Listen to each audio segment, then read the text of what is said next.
everyone, this is Mumbo here, welcome back, and today we're going to be taking a look at something just a little bit different. This is like an item frame, on steroids, wearing a monocle and sporting a top hat. This is about as fancy as silly redstone gets, and in my opinion, that makes it pretty cool, so let's take a closer look. Now the concept behind this machine is actually really quite simple. As you can see here, we have got a block, and on top of it, we have got an item. That can be absolutely any item you like, whatever item you feel deserves displaying.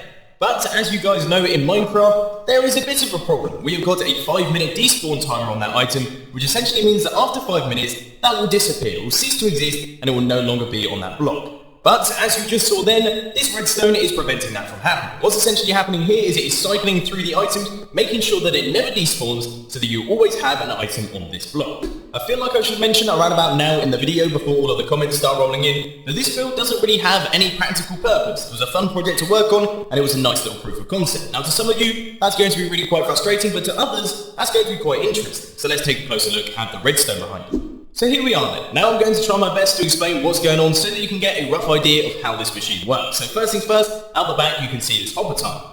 Now this is actually the brains of the build. This is what tells it when to fire and when not to fire. But when it is told to fire, the first thing that happens is this double piston extender retracts. This piston extends, pushing the item off the top of the block and into this hopper here, which then the item travels around the hoppers into the item elevator, which then fires. The item is fired out from the dropper and on top of the block, and then this piston extender double extends once again so that the item is on display.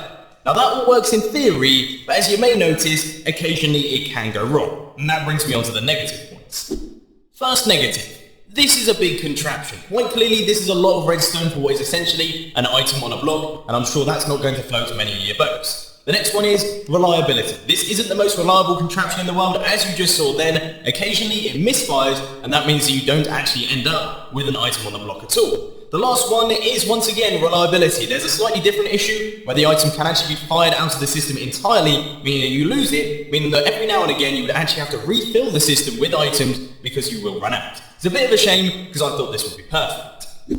Now as always with these sorts of builds, I'm not going to be doing a tutorial on this one. However, there is a world download down in the description if you do want to check it out. Perhaps try and compact the redstone, or perhaps even try and solve some of the problems that I've been having with this design. Anyway, ladies and gentlemen, that is all I've got time for today. I hope you enjoyed this video. If you did, please be sure to hit that like button, and if you really loved it, then make sure to subscribe. But thanks for watching, guys. This has been Mumbo, and I'm out. I'll see you later.